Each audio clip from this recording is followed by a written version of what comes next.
ಅವನ ಮೇಲೆ 6 ಕೇಸ್ ಹಾಕ್ಯಾರೆ, 2 ಸಲ ಗಡಿಪಾರು ಮಾಡ್ಯಾರೆ, 3 ಸಲ ಗಡಿಪಾರು ಮಾಡ್ಯಾರೆ. ಒಂದೇ ಗಲಾಟೆಗೆ 2 ಸ್ಟೇಷನ್ ಆರ್ಮ್ಸ್ ಆಕ್ಟ್ ಹಾಕ್ತಾರೆ. ಒಂದು ಗ್ರಾಮಾಂತರ ಸ್ಟೇಷನ್ ಹಾಕ್ತಾರೆ, ಒಂದು ಓಲ್ಡ್ ಟೌನ್ ಸ್ಟೇಷನ್ ಹಾಕ್ತಾರೆ. ಯಾರು ಕಾರ್ ಬಂದಿತ್ತು ಆಕ್ಚುಲಿ ಅವತ್ತು ಕಿರಣ ಬಂದಿರಲಿಲ್ಲ ಹಾಸ್ಪಿಟ್ಲಿಗೆ ಬರ್ದೇ ಇರೋನಿಗೆ ಅವ್ನ ಕಾರ್ ಯಾರೋ ಓಡಿಸ್ಕೊಂಡ್ ಬಂದಿರ್ತಾರೆ. ಆ ಕಾರ್ ಓನರ್ ಅಂತ ಹೇಳ್ಬಿಟ್ಟು ಅವ್ನ ಮೇಲೆ 307 ಕೇಸ್ ಹಾಕ್ತಾರೆ, ಆರ್ಮ್ಸ್ ಆಕ್ಟ್ ಹಾಕ್ತಾರೆ. ಅವನಿಗೆ ಜೈಲು ಕಳಿಸ್ತಾರೆ, ಮತ್ತೊಂದ್ಸಲ ಗಡಿಪಾರು ಮಾಡ್ತಾರೆ, ಮತ್ತೆ ಇನ್ನೊಂದ್ ಯಾವ್ದೋ ಸಣ್ಣ ಗಲಾಟೆ ಆಯ್ತು ಅಂತ 307 ಕೇಸ್ ಹಾಕ್ತಾರೆ. ಅದಾದ್ಮೇಲೆ ಕೋಕೋ ಆಕ್ಟ್ಗೂ ಹಾಕ್ತಾರೆ. ಕೋಕೋ ಆಕ್ಟ್ ನ ಅರ್ಥನೇ ಭದ್ರಾವತಿ ಪೊಲೀಸರು ಅರ್ಥನೇ ಗೊತ್ತಿಲ್ಲ ಯಾರಿಗೂ, ಡಿವೈಎಸ್ಪಿ ಸಾಹೇಬ್ರಿಗೆ ಗೊತ್ತಿದೆಯೋ ಇಲ್ಲ ಗೊತ್ತಿಲ್ಲ. ಕೋಕೋ ಆಕ್ಟ್ ಯಾರಿಗೆ ಹಾಕ್ಬೇಕು, ಯಾವ ವ್ಯಕ್ತಿಗೆ ಹಾಕ್ಬೇಕು, ಅವನು ಎಷ್ಟು ಗಲಾಟೆಯಲ್ಲಿ ಎಷ್ಟು ಕೊಲೆ ಕೇಸು ಇಲ್ಲ, ಅವನು ಸಮಾಜಕ್ಕೆ ಎಷ್ಟು ಕೆಟ್ಟವನಾದ್ರೆ ಕೋಕೋ ಆಕ್ಟ್ ಹಾಕ್ತಿವಿ ಅನ್ನೋದನ್ನ ಮಾನ್ಯ ಡಿವೈಎಸ್ಪಿ ಸಾಹೇಬ್ರು ಮರ್ತು ಬಿಟ್ಟಿದ್ದಾರೆ. ಯಾರ್ಯಾರಿಗೋ ಸಿಕ್ತವ್ರಿಗೆಲ್ಲ ಕೋಕೋ ಆಕ್ಟ್. ಆ ಕೋಕೋ ಆಕ್ಟ್ ಬಗ್ಗೆ ಇದ್ದಿದ್ವ ಭಯ ಏನಾರು ಇತ್ತ ಭಯನೂ ತೆಗೆದ್ಬಿಟ್ರು. ಮೊನ್ನೆ ಹೈಕೋರ್ಟ್ ಅವರು ಚೀಮಾರಿ ಹಾಕಿ ಬರೀ 1 ತಿಂಗಳಿಗೆ ಕೋಕೋ ಆಕ್ಟಿಗೆ ಬೇಲ್ ಕೊಟ್ಟಿದ್ದಾರೆ. ಆಕ್ಚುಲಿ 2 ವರ್ಷ 3 ವರ್ಷ ಆದ್ರೂ ಜೈಲೇ. ಆ ಕೋಕೋ ಆಕ್ಟಿಗೆ ಬರೀ 1 ತಿಂಗಳಿಗೆ 23 ಜನಕ್ಕೂ ಬೇಲ್ ಕೊಟ್ಟಿದ್ದಾರೆ. ಅಂದ್ರೆ ಕೋಕೋ ಆಕ್ಟ್ ಬಗ್ಗೆ ಇವ್ರು ಇನ್ನೂ ತಿಳ್ಕೊಳ್ಳೋ ದಾರಿಗಿದೆ ಅಂತ ನಾನು ಹೇಳ್ತೀನಿ. ಮತ್ತೆ ಇತ್ತೀಚಿನ ಉದಾಹರಣೆ ಅಂದ್ರೆ ಮೊನ್ನೆ ನಮ್ಮ ಮಧುವರ ನೆಂಟರು ಅವ್ರ ಮೇಲೆ ಒಂದು ಜಮೀನಿರುತ್ತೆ, ಶಂಕರಪುರದಲ್ಲಿ ಒಂದು ಜಮೀನಿದೆ, 5 ಎಕರೆ ಜಮೀನು. ಪಾಪ ಒಂದು 50 ವರ್ಷದಿಂದನೂ ಉಳುಮೆ ಮಾಡ್ತಿದ್ದಾರೆ. ಪಾಣಿ ಇದೆ, ಸರ್ವೆ ನಂಬರ್ 136. ಅವ್ರು ಯಾರೊಬ್ರು ಚಿಂಕ್ಲೈನವ್ರು ಬಂದು ನಂದು ಜಮೀನಿದು ಅಂದ್ರೆ ನನ್ನಿಂದ ಖರೀದಿ ಮಾಡಿರೋದು, PTCL ಆಕ್ಟ್ ಪ್ರಕಾರ ನನಗೆ ಬರಬೇಕು ಅಂತ ಹೇಳಿ ಇಲ್ಲಿ ಬಂದು ತಾಲೂಕು ಆಫೀಸಲ್ಲಿ ಯಾರು ಅರ್ಜಿ ಹಾಕಲ್ಲ, ಕೋರ್ಟಲ್ಲೂ ಅವ್ರ ವಿರುದ್ಧ ವಜಾ ಆಗಿದೆ. ಆದ್ರೂ ಅವ್ರು ಏನೋ ಹೋಗಿ ಹೇಳ್ತಾರೆ ಅಂತ ಗ್ರಾಮಾಂತರ ಪೊಲೀಸ್ ಸ್ಟೇಷನ್ಗೆ ಕಂಪ್ಲೇಂಟ್ ಮಾಡ್ತಾರೆ. ಮಾಮೂಲಿ ಒಂದ್ ಸಣ್ಣ ಕೇಸ್ ಹಾಕೋ ಬದಲು ಅಟ್ರಾಸಿಟಿ ವಿತ್ 307 ಕೇಸ್ ಹಾಕ್ತಾರೆ. ಅಟ್ರಾಸಿಟಿ ವಿತ್ 307 ಯಾವ ರೀತಿ ಹಾಕ್ತಾರೆ ಅಂದ್ರೆ, ಒಂದು ಸಣ್ಣ ಗಾಯ ಆಗಿಲ್ಲ ಅವನಿಗೆ, 90 ವರ್ಷದ ಮುದುಕನ್ ಮೇಲೆ ಅಟ್ರಾಸಿಟಿ ವಿತ್ 307 ಕೇಸ್ ಹಾಕ್ತಾರೆ. ಮತ್ತೆ ಇಡೀ ದಿನ ಕಾಂಪ್ರಮೈಸ್ ಆಗತ್ತೆ. ನೋಡಪ್ಪ, ನೀನ್ ಸಂಗಮೇಶ್ ಮನೆಗೆ ಕಾಂಪೌಂಡ್ ಮನೆಗೆ ಹೋದ್ರೆ ಈಗಲೇ ಅರೆಸ್ಟ್ ಮಾಡ್ದವನಿಗೆ ಬಿಟ್ಟು ಕಳಿಸ್ತೀವಪ್ಪ, ನಿನಗೆ ಬಿ ರಿಪೋರ್ಟ್ ಹಾಕ್ತಿವಿ, ಏನ್ ಮಾಡ್ತೀಯ ಹೇಳು ಅಂತಾರೆ. ಒಂದು ದಿನ ಅವನಿಗೆ ಅರೆಸ್ಟ್ ಮಾಡ್ದೇನೆ, ಒಂದಿನ ಅವನು ಅರೆಸ್ಟ್ ಮಾಡ್ದವನಿಗೆ ಕೂರಿಸ್ಕೊಂಡು ಸ್ಟೇಷನ್ ಅಲ್ಲಿ ಇವರೇ ಬ್ರೈನ್ ವಾಶ್ ಮಾಡ್ತಾರೆ. ಮಾನ್ಯ ಸರ್ಕಲ್ ಇನ್ಸ್ಪೆಕ್ಟರ್ ಸಾಹೇಬರು ಎಲ್ಲರೂ ಬ್ರೈನ್ ವಾಶ್ ಮಾಡ್ತಾರೆ. ನೀನ್ ನೋಡಪ್ಪ, ಕಾಂಪೌಂಡ್ ಮನೇಲಿ ಹೋಗಿ ಒಂದು ಫೋನ್ ಮಾಡಿಸು, ಈಗಲೇ ನಿನಗೆ ಕಳಿಸ್ತೀನಿ. ಈಗಲೇ ಕೇಸ್ ಆಗಿ FIR ಆಗಿದೆ, ಕೇಸ್ ಆಗಿದೆ, ಬೇಕಾದ್ರೆ CCTV ಫುಟೇಜ್ ಇದೆ, ನೋಡ್ಬೋದು. ಕರ್ಕೊಂಬಂದವ್ರ ಮೇಲೆ ಅವ್ರನ್ನ ನೋಡಪ್ಪ ಇವ್ರ ಮನೇಲಿ ಹೋಗಿ ಫೋನ್ ಮಾಡಿಸಿದ್ರೆ ಬಿಟ್ಟು ಕಳಿಸ್ತೀನಿ ಅಂತಾರೆ. ನಾವು ಕೊನೆಗೆ ವಿಧಿ ಇಲ್ದೇನೆ ಆಯ್ತು ಹೋಗಪ್ಪ ನಿನ್ ಕೊಟ್ಟು ನಿನ್ಗೆ ಒಳ್ಳೇದಾದ್ರೆ ನಮ್ಗೂ ಒಳ್ಳೇದಾಗತ್ತೆ ಮುಂದಿನ ದಿನಗಳಲ್ಲಿ ಅಂತ ಹೇಳಿದ್ಮೇಲೆ ಪಾಪ ಅವನು ಹೋಗಿ ಫೋನ್ ಮಾಡಿಸಿದ್ಮೇಲೆ ಅವ್ನು ಫೋನ್ ಮಾಡಿ, ಯಾರು ಗಣೇಶ್ ಫೋನ್ ಮಾಡಿ, ನೋಡಪ್ಪ ನಿನ್ಗೆ ಇವತ್ತೆಲ್ಲ ನೋಡಿದೀವಿ, ಇನ್ ಮುಂದೆ ನನ್ನ ಜೊತೆ ಚೆನ್ನಾಗಿರೋ, ನಮ್ ಚುನಾವಣೆ ನಮಗೆ ಮಾಡು ಅಂತ ಹೇಳಿ DYSP ಸಾಹೇಬ್ರಿಗೆ, ಮಾನ್ಯ ಸರ್ಕಲ್ ಇನ್ಸ್ಪೆಕ್ಟರ್ ಸಾಹೇಬ್ರಿಗೆ ಹೇಳಿ ಬಿಟ್ಟು ಕಳಿಸ್ತಾರೆ. ಇದು ನನಗೆ ಪೊಲೀಸರು ಮೋಸ್ಟ್ಲಿ ಯಾವ ರೀತಿ ವರ್ತಿಸ್ತಾರೆ ಅಂತ ಗೊತ್ತಿಲ್ಲ. ಕಾಂಗ್ರೆಸ್ ಪಕ್ಷದ ಪಾರ್ಟಿ ಆಫೀಸ್ ಆಗಿದೆಯೋ ಇಲ್ಲ ಬೂತ್ ಏಜೆಂಟ್ಗಳಾಗ್ಯಾರ ಪೊಲೀಸರು, ಏನಾಗ್ಯಾರೋ ಗೊತ್ತಿಲ್ಲ. ಪೊಲೀಸರಿಗೆ ನಾನು ಒಂದು ಮನವಿಗೆ ಹೇಳ್ತೀನಿ, ಇವತ್ತು ನಿಮಗೆ ಯಾವ ರೀತಿ ಭದ್ರಾವತಿ ಜನ ಮಾತಾಡ್ತಿದ್ದಾರೆ ಅಂದ್ರೆ, ನೀವು ಒಂದ್ ದಿವಸ ಮತ್ತೆ ಹಿಂದಿನ ಕಾಲದಲ್ಲಿ ರಾಜರು ಬರ್ತಿದ್ರು, ಅವ್ರ ಬಗ್ಗೆ ರಾಜರ ಬಗ್ಗೆ ಎಷ್ಟು ಮಾತಾಡ್ತಾರೆ, ಯಾವ ರೀತಿ ಮಾತಾಡ್ತಾರೆ ಅಂದ್ರೆ ಮಾರುವೇಷದಲ್ಲಿ ಬಂದು ಕೇಳ್ಕೊಂಡು ಹೋಗಿ ಮುಂದೆ ಆಡಳಿತ ವೈಖರಿನ ಚೇಂಜ್ ಮಾಡ್ಕೊಂತಿದ್ರು. ನಾನು ಮಾನ್ಯ ಪೊಲೀಸ್ ಅಧಿಕಾರಿಗಳು ಅದೊಂದೇ ಕೇಳೋದು, ನೀವು ಬಂದು ಮಾರುವೇಷದಲ್ಲಿ ಯಾರನ್ನಾರು ಒಬ್ಬರು ಕೇಳ್ಬಿಡ್ರಿ, ನಿಮ್ ಬಗ್ಗೆ ಒಳ್ಳೆ ಅಭಿಪ್ರಾಯ ಏನಾರು ಇತ್ತು ಅಂದ್ರೆ ನೀವು ಅದೇ ರೀತಿ ಮಾಡ್ರಿ. ನಾನು ಹೇಳ್ತಿರೋದು, ನಿಮ್ಮಲ್ಲಿ ಬದಲಾವಣೆ ಇರಬೇಕು, ಸತ್ಯ ಇರಬೇಕು, ನ್ಯಾಯಯುತವಾಗಿ ಮಾಡ್ರಿ. ಕೇಸ್ಗಳಿದ್ರೆ ಕೇಸ್ ಹಾಕ್ಬೇಕು, 307 ಕೇಸ್ಗೆ 307 ಸೆಕ್ಷನ್ ಬರುತ್ತೆ ಅಂದ್ರೆ ಮಾಡ್ರಿ, ನಾವು ಮಾಡ್ಬೇಡ್ರಿ ಅಂತ ಹೇಳಲ್ಲ. ಆದ್ರೆ ಏನ್ ಮಾಡ್ತೀರಾ, ಎಲ್ಲ ಕಾಂಪೌಂಡ್ ಮನೆಯಿಂದ ಏನ್ ಬರುತ್ತೆ, 307 ಹಾಕ್ಬೇಕಾ 307, ಅಟ್ರಾಸಿಟಿ ಕೇಸ್ ಹಾಕ್ಬೇಕಾ ಅಟ್ರಾಸಿಟಿ ಕೇಸು, ಇಲ್ಲ ಅವನಿಗೆ ಗಡಿಪಾರ್ ಮಾಡ್ಬೇಕಾ ಗಡಿಪಾರ್ ಮಾಡ್ಬೇಕು. ಧರ್ಮಣ್ಣವ್ರು ಹೇಳಿದ್ರು, ಮುದ್ದೆಯವ್ರದೊಂದು ವಿಶ್ವನಾಥ್ ಅಲಿಯಾಸ್ ಮುದ್ದೆದೊಂದು ಇನ್ಸಿಡೆಂಟ್ ಹೇಳಿದ್ರು.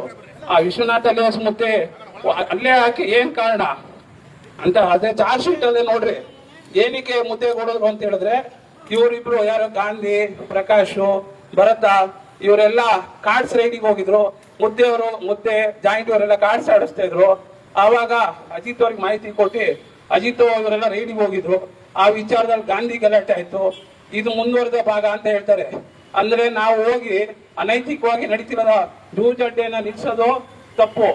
ಜೂಜಡ್ಡೆ ನಿಲ್ಸೋದನ್ನ ಈ ಮಾಹಿತಿ ಕೊಟ್ಟವ್ರಿಗೆ ಹೇಳೋಕೆ ನಮ್ಮ ಪರವಾಗಿ ಬಂದ್ವಿ ಹೇಳಿದ್ರು ತಪ್ಪು. ಇವರಿಗೆ ಚಾರ್ಜ್ ಶೀಟ್ ಅಲ್ಲಿ ನಾನು ನೋಡ್ದಂಗೆ ಇತಿಹಾಸದಲ್ಲಿ ಆ ರೀತಿ ಹೇಳಿ ಅಲ್ಲೇ ತಪ್ಪು ಒಪ್ಕೊಂತಾರೆ ಪೊಲೀಸರು. ಜೂಜಡ್ಡೆ ರೈಡ್ ಮಾಡಿದಕ್ಕೆ ಈ ಗಲಾಟೆ ಆಯ್ತು. ಜೂಜಡ್ಡೆ ರೈಡ್ ಮಾಡಿದಕ್ಕೆ ವಿಶ್ವನ್ ಒದೆ ಬಿತ್ತು, ಗಾಂಧಿಗೆ ಒದೆ ಬಿತ್ತು, ಈ ರೀತಿ ಹೇಳ್ತಾರೆ. ಮುದ್ದೆಗೆ ಇನ್ನೂ 1 ವರ್ಷ ಆಯ್ತು. ಭರತ ಅನ್ನೋನಿಗೆ ಒಬ್ಬನಿಗೆ ಮಾರಣಾಂತಿಕವಾಗಿ ಹಲ್ಲೆ ಮಾಡಿ 307 ಆರ್ಮ್ಸ್ ಆಕ್ಟ್ ಆಗಿದೆ ಅಧ್ಯಕ್ಷ. ಇವತ್ತಿನವರೆಗೂ ಸುಪ್ರೀಂ ಕೋರ್ಟ್ ರಿಜೆಕ್ಟ್ ಆಗಿದೆ. ರಮೇಶ್ ಅವರು ಇವತ್ತು ಅರೆಸ್ಟ್ ಮಾಡಿಲ್ಲ ಅವನಿಗೆ. ಮೊನ್ನೆ ಕೋರ್ಟ್ ಅಲ್ಲಿ ಆರ್ಡರ್ ಆಗಿದೆ. ಸುಪ್ರೀಂ ಕೋರ್ಟ್ ಅಲ್ಲಿ ಏನ್ ಆದೇಶ ಇದೆ ಅದನ್ನ ನೀವು ಫಾಲೋ ಮಾಡ್ಬೇಕು, ಮುದ್ದೆಗೆ ಸರೆಂಡರ್ ಮಾಡ್ಬೇಕು ಅಂತಿದೆ. ರಮೇಶ್ ಅವರು ಇವತ್ತಿನವರೆಗೂ ಅರೆಸ್ಟ್ ಮಾಡಿಲ್ಲ, ಅವನ ಮೇಲೆ ಪ್ರೊಸೀಜರ್ ಮಾಡಿಲ್ಲ. ಅಬ್ಸ್ಟ್ಯಾಂಡಿಂಗ್ ಚಾರ್ಜ್ ಶೀಟ್ ತೋರಿಸ್ತಾರೆ ಇವರು. ಇವ್ರ ಮೇಲೆ ಯಾವ ಕ್ರಮ ಕೈಗೊಳ್ತೀರಾ? ಮುದ್ದೆ ಇವತ್ತೇನೋ ಅಲ್ಲೇ ಆಗಿದೆ ಅಂದ್ರೆ ನೇರವಾಗಿ ನಾನು ಆರೋಪ ಮಾಡ್ತೀನಿ ಮಾನ್ಯ ಪೊಲೀಸ್ ಇಲಾಖೆಯವರಿಂದನೇ ಬಿಟ್ರೆ ಬೇರೆ ಯಾರಿಂದನೂ ಅಲ್ಲ. ಅವತ್ತು ಅರೆಸ್ಟ್ ಮಾಡಿದಿದ್ರೆ ಅವನ್ ಜೈಲಲ್ಲಿ ಇರ್ತಿದ್ದ. ಇನ್ನೊಂದು ನಿಮ್ಗೆ ಗೊತ್ತಿರಂಗೆ ಮಂಗೋಟಣ ನೋಯಲ್ ಇವತ್ತು ಜೋಯಲ್ ಊರ್ ಬಿಟ್ಟಿದ್ದಾನೆ. ಜೋಯಲ್ ಊರ್ ಬಿಡಕ್ಕೆ ಯಾವ ಕಾರಣ? ಪಾಪ 337 ಮನೆ ಹೆಂಗ್ ಬೇಕು ಅವ್ರ ಮನೆಯಲ್ಲಿ ಹೊಡಿತಾರೆ. ಮನೆಯಲ್ಲಿ ಪಾಪ 3 ತಿಂಗಳು ಹೆಣ್ಮಕ್ಳು ಮಗು ಇದೆ ಅವ್ರ ಹೆಂಡತಿಗೆ. ಇವತ್ತು ಜೋಯಲ್ ಊರ್ ಬಿಡಕ್ಕೆ ಪೊಲೀಸರು ನೇರ ಕಾರಣ ಆಗಿರ್ತಾರೆ. ನಾನು ಇದನ್ನ ಹೇಳಕ್ ಇಷ್ಟಪಡ್ತೀನಿ. ನಿಮಗೆ ನಿಮ್ಮ ಮನಸ್ಸಲ್ಲಿ ನಿಮಗೆ ಪೊಲೀಸಲ್ಲಿ ನೀವು ಇದು ಏನದು ಸುಳ್ಳು ಕೇಸ್ ದಾಖಲೆ ಆಗಿದೆ. ಆ ಸುಳ್ಳು ಕೇಸ್ನ ಬಿ ರಿಪೋರ್ಟ್ ಆಗ್ತಿರೋ ಯಾವ ರೀತಿ ಆಗ್ತಿರೋ ಗೊತ್ತಿಲ್ಲ. ಪೊಲೀಸ್ ಉಮೇಶ್ ಮತ್ತೆ ಅವ್ರ ಮಗ ಸುಹಾಸ್ ಮೇಲೆ ಕೇಸ್ ತೆಗಿಬೇಕು. ಎರಡನೇದು ರಾತ್ರಿ ಮಧ್ಯರಾತ್ರಿ 4 ಅಮಾನ್ಯ ರೀತಿಯಲ್ಲಿ ಕೆಟ್ಟದಾಗಿ ಅವನ ನಡೀತಿದ್ದವನಿಗೆ ಕರ್ಕೊಂಡ್ ಬಂದ್ಬಿಟ್ಟು ಪೊಲೀಸ್ ಸ್ಟೇಷನ್ಗೆ ಅವನಿಗೆ ಟ್ರೀಟ್ಮೆಂಟ್ ಬೇಕಾಗಿರೋನ್ಗೆ ಕರ್ಕೊಂಡ್ ಬಂದಂತ ರಮೇಶ್ ಅವರಿಗೆ ಮೇಲೆ ಸೂಕ್ತವಾದ ಕಾನೂನು ರೀತಿ ಕ್ರಮ ಕೈಗೊಳ್ಬೇಕು. ಅವ್ರ ಮೇಲೆ ಆಕ್ಷನ್ ತಗೋಬೇಕು. ಇಲ್ಲ ಅಂದ್ರೆ ವಿಚಾರ ಹೇಳ್ತೀನಿ ಕೇಳ್ರಿ. ನಾಳೆ ನಿಮಗೆ ನೀವೇ ಕಾಪಾಡ್ಕೋಬೇಕು. ನಾಳೆ ನಿಮ್ ಮೇಲೆ ಏನಾರು ಇವತ್ತು ಯಾರು ಬರಲ್ಲ. ನಿಮ್ಗೆ ಏನಾರು ಸಸ್ಪೆಂಡ್ ಆದ್ರೆ ಯಾರು ಉಳಿಸಲ್ಲ. ಕಾನೂನು ಪ್ರಕಾರ ಏನಿದೆ ಅದ್ರ ಪ್ರಕಾರ ಮಾಡ್ಕೊಂಡ್ರೆ ಉಳಿಯೋದು. ಇಲ್ವಾ ನೀವೇ ಸೈನ್ ಹಾಕೋರು, ನೀವೇ ಐವರೇ ಸಸ್ಪೆಂಡ್ ಆಗೋದ್ ಬಿಟ್ರೆ ಬೇರೆ ಯಾರು ಸಸ್ಪೆಂಡ್ ಆಗಲ್ಲ. ಒಂದು ನಿಮ್ ಮುಂದೆ ಕೋರ್ಟ್ ಇದೆ, ನ್ಯಾಯಾಲಯ ಇದೆ. ನ್ಯಾಯಾಲಯದಲ್ಲಿ ನಾವು ಹೋಗ್ತೀವಿ. ದಯವಿಟ್ಟು ಮೆಡಿಕಲ್ ರಿಪೋರ್ಟ್ ನೋಡ್ರಿ. ಮೆಡಿಕಲ್ ರಿಪೋರ್ಟ್ ಅಲ್ಲಿ ಏನಿದೆ? ರೆಫರ್ ಟು ಸರ್ಜರಿ ಅಂತಿದೆ, ರೆಫರ್ ಟು ಆರ್ಥೋ ಅಂತಿದೆ, ಡೀಪ್ ಇನ್ ಕಟ್ ಗುಂಡ್ ಅಂತಿದೆ. ಇವೆಲ್ಲ ನೋಡಿ ಸಂಗಮೇಶ್ವರ್ ಮೇಲೆ ಮನೆಯವ್ರ ಮೇಲೆ ಏನ್ ಕಂಪ್ಲೇಂಟ್ ಕೊಟ್ಟಿಯಾನೆ ಸುಹಾಸು ಅವ್ರ ಮೇಲೆ 307 ಕೇಸ್ ಹಾಕ್ಬೇಕು.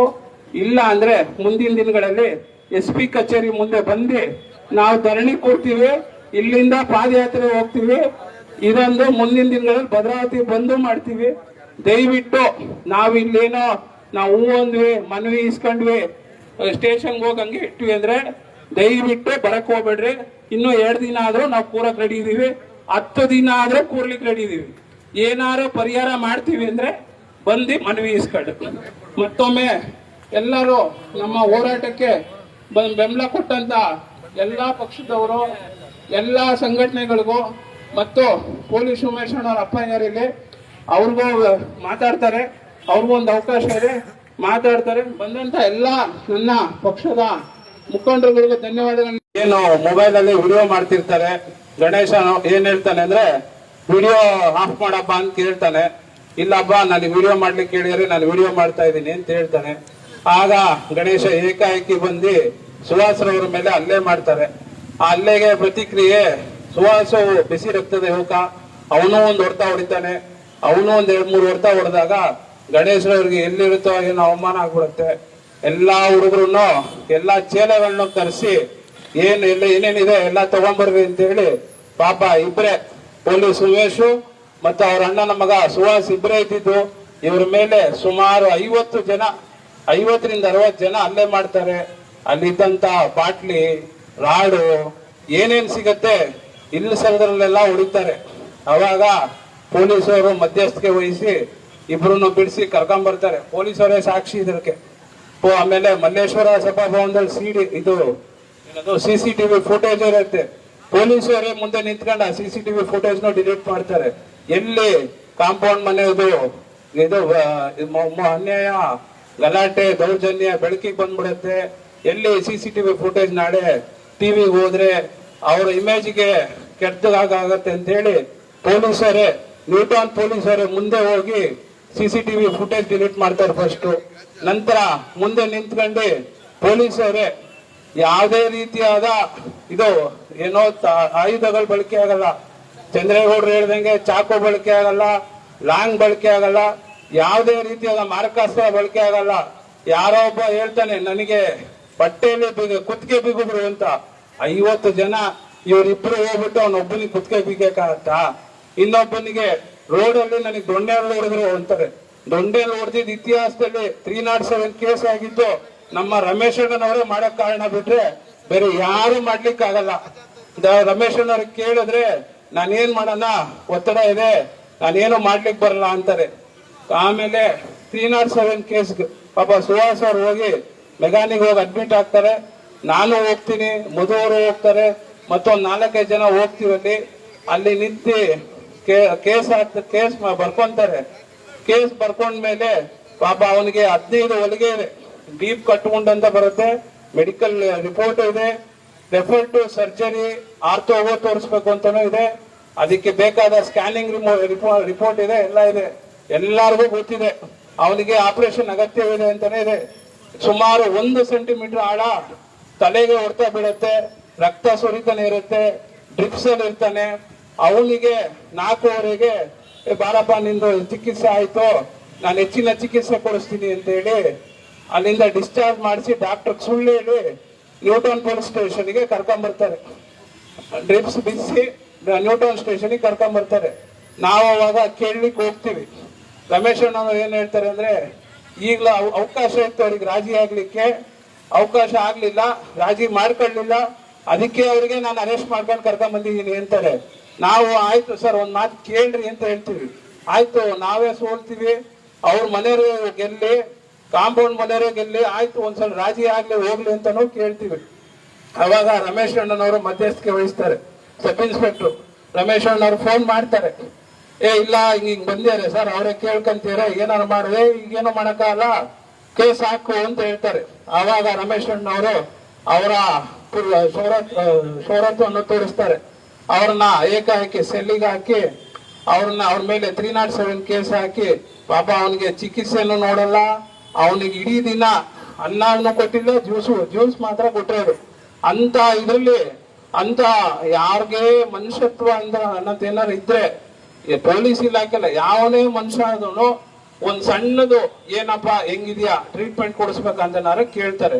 ಇಲ್ಲ ರೆಫರ್ ಟು ಏನಾರು ಒಂದು ಹಾಸ್ಪಿಟ್ಲ್ಗಾರ ಅಡ್ಮಿಟ್ ಮಾಡಿಸ್ತಾರೆ. ಆದ್ರೆ ನಮ್ ರಮೇಶ್ ಅಣ್ಣವ್ರ ಪಾಪ ಮನುಷ್ಯತ್ವ ಅನ್ನೋದು ಇಲ್ಲ, ಏನೇನಿಲ್ಲ ಪಾಪ. ಏನು ಅವ್ರ ರಮೇಶ್ ಅಣ್ಣವ್ರೇನೋ ಇನ್ನೂ 6 ತಿಂಗಳು ಹೆಚ್ಚಿಗೆ ಉಳ್ಕೊಬೇಕು ಅಂತನೋ ಇಲ್ಲ, ಇಲ್ಲೇ ನಾನೇ ಪರ್ಮನೆಂಟ್ ಸಬ್ ಇನ್ಸ್ಪೆಕ್ಟರ್ ಅಂತ ತಿಳ್ಕೊಂಡಿರೋ ಗೊತ್ತಿಲ್ಲ.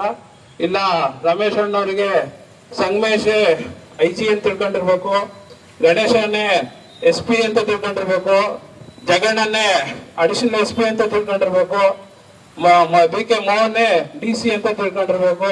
ಅವ್ರ ಮನೇಲಿ ಏನ್ ಆದೇಶ ಬರುತ್ತೆ ಅವೆಲ್ಲ ಪಾಲನೆ ಚಾಚು ತಪ್ಪದೆ ನಮ್ಮ ಕೆಲ ಸಬ್ ಇನ್ಸ್ಪೆಕ್ಟರ್ಗಳು ಅವ್ರು ಏನ್ ಹೇಳ್ತಾರೆ, ಅವ್ರಿಗೆ ಯಾರ ಮೇಲೆ 307 ಕೇಸ್ ಹಾಕ್ಬೇಕು ಅಂತಾರೆ, ಯಾರ ಮೇಲೆ ಅಟ್ರಾಸಿಟಿ ಕೇಸ್ ಹಾಕ್ಬೇಕು ಅಂತಾರೆ, ಅವ್ರು ಯಾರ ಮೇಲೆ ಎಷ್ಟು ಜನದ ಹೆಸರು ಸೇರಿಸ್ಬೇಕು ಅಂತಾರೆ, ಆ ಹೆಸರುಗಳನ್ನೆಲ್ಲ ಸೇರಿಸ್ತಾರೆ.